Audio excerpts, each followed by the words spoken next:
मेरे मेरे स्वयं के शिष्य भी जनपद बलिया में बड़े बड़े थानों में अध्यक्ष रहते हैं,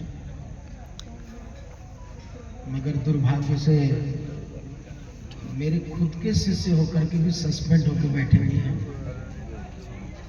और एक आप हैं, प्रयाग से आकर इतना भाव रखते हैं और हमारे इस क्षेत्र में आने के पहले आप नगरा थाने पर तैनात कर दिए गए। ये आपका उत्कृष्ट भाव है और हमारा भी आपके प्रति शुभकामना है।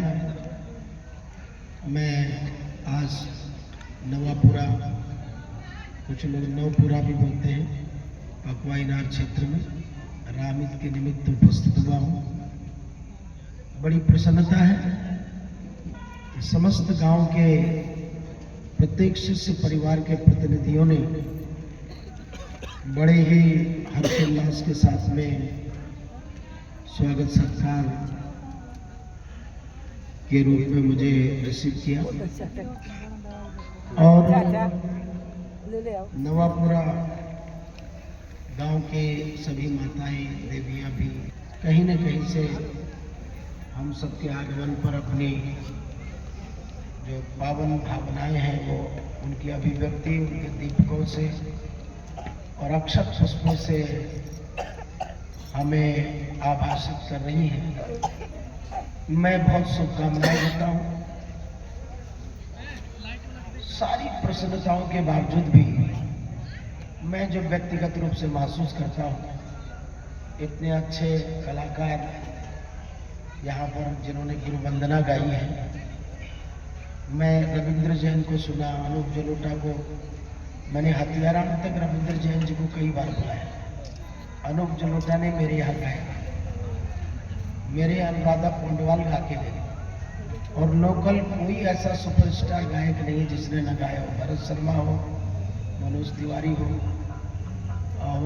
मल्दी अवस्थी हो, चाहे वो कभी राम बन के कभी श्याम बन के गाने वाले हो, कोई ऐसा कलाकार नहीं जो हथियाराम में न गाया हो। मगर बलिया के रसड़ा क्षेत्र में भी ऐसा कलाकार है, ये मैंने पहली बार देखा। मुझे पहले तो लगा कि ये मुंबई से बुलाए गए हैं, आपको आगे जाना चाहिए, बहुत अच्छे कलाकार हैं। हम लोग गाना तो नहीं जानते, जो फिल्मों में हीरोज का रोल नहीं करते, ये कोई जरूरी नहीं कि वो हीरो नहीं हो।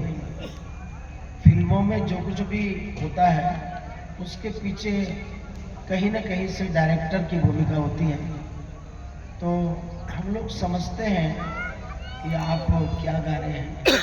बहुत ही अच्छा उज्जवल भविष्य आपका।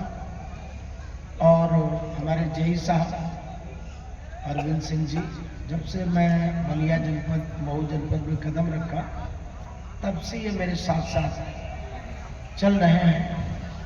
इनके पास तो समय नहीं है, मगर जब मैं यहाँ पर आया तो बाबू लोग, जो बड़े बड़े जमींदार लोग यहाँ पर स्वागत सत्कार के लिए उपस्थित हुए हैं, उन्हें अपने सन्मुख देख करके मुझे बड़ी प्रसन्नता हुई कि नवापुरा के बड़े बड़े जमींदार भी स्वागत के लिए खड़े हैं। मगर सिर्फ मेरे दिल में दुख एक ही है कि अपने विजयकांत जी नहीं है, क्योंकि मैं ऐसा महसूस कर रहा हूँ यहाँ पर कि कहीं न कहीं अगल बगल से जरूर विजयकांत सिंह की आत्मा मुझे देख रही होगी। तभी मैंने कहा जरा एक चित्र तो लगा दो, कम से कम मैं उनकी इस जमीन पर आया हूँ तो 24 घंटे इस चित्र के अगल बगल तो रह लूँ। ये अनन्यता, अनन्य भाव है, अनन्य भाव। मैं इस भाव का वर्णन नहीं कर सकता। शेष मेरे साथ अशोक बाबू, अशोक सिंह, बाबू शिवानंद सिंह और वैदिक गण संत महात्मा जन भी आए हुए हैं।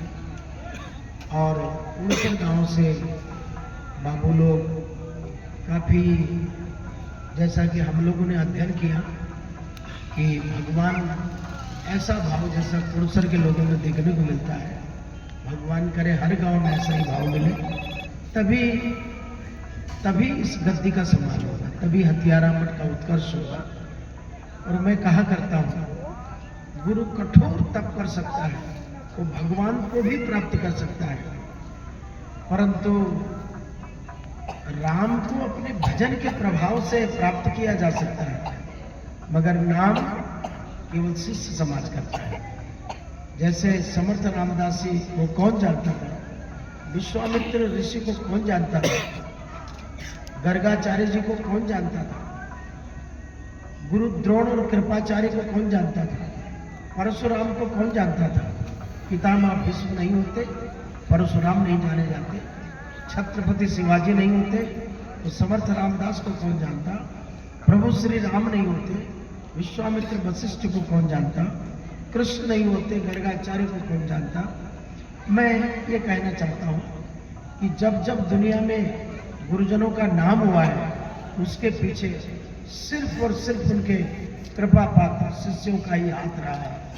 मैं सिद्धपीठ हथियारा मठ के प्रतिनिधित्व है ना, ये कह सकता हूँ कि सिद्धपीठ के पास ये जो दौलत है, जो भारत में किसी संत के पास नहीं। यानी कुंभों में मेरा जो शिविर होता है, वहाँ पर बिना चिट्ठी के, बिना निमंत्रण के इतनी भीड़ होती है कि हम लोग का गद्दा, रजाई, तकिया सब छोटा पड़ जाता है। तो कुंभ में मैं ही एक ऐसा सन्यासी स्वयं को समझ पाता हूँ कि शिष्यों के मामले में जो ताकत मेरे पास है, वो भारत में किसी संत के पास नहीं है।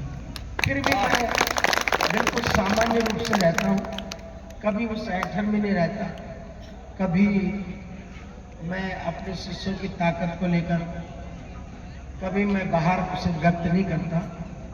ताकत वही है जिसे दबा के रखा जाए, मने छुपा के रखा जाए।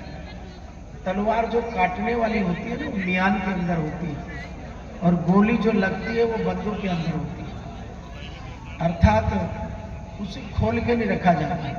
सिद्धपीठ हथियारा मठ के पास जो शिष्य समुदाय है, वो मैं सच कहता हूँ शंकराचार्यों के पास भी नहीं है। जो पीठों पर बैठे हुए शंकराचार्य हैं, उदाहरण के लिए स्वामी अभिमुक्तेश्वरानंद का नाम कौन नहीं जानता, मगर मेरे जाने पर शंकराचार्य जी खड़े होकर के कहते, भैया भैया आइए बैठे। मतलब उन्होंने मेरा एक कारनामा देखा था, तब से वो मुझे भैया भैया करने लगे। जब विश्वनाथ मंदिर में मंदिर तोड़े जा रहे थे, मायावती गवर्नमेंट थी, विश्वनाथ मंदिर परिसर के सारे मंदिर तोड़े जा रहे थे, तभी शंकराचार्य जी ने मुझे टेलीफोन किया और बोले, यति जी आपको मालूम है विश्वनाथ मंदिर के तारकेश्वर मंदिर, गणेश मंदिर सब तोड़े जा रहे हैं। मैंने कहा क्या बात करते हैं, ऐसा कैसे हो सकता है, औरंगजेब आ गया क्या? तो उन्होंने कहा औरंगजेब से भी खतरनाक लेडी मायावती आई है और मंदिरों को तोड़ रही। मैंने कहा क्या चाहते हो? बोले भैया इसे रोकना होगा।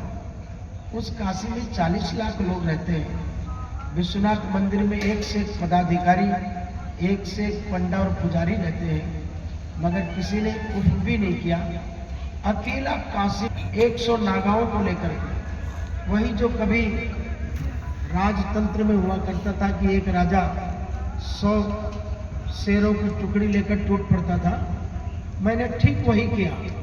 100 नागाओं को साथ में लेकर विश्वनाथ मंदिर को कूच कर दिया और मैंने प्रतिज्ञा की, उन नागाओं को मैंने वचन दिया, बेटा या तो तोड़ना बंद करेंगे या वहीं जान दे देंगे, कत्ल कर देंगे और कत्ल हो जाएंगे, मंदिर नहीं टूटने देंगे। जब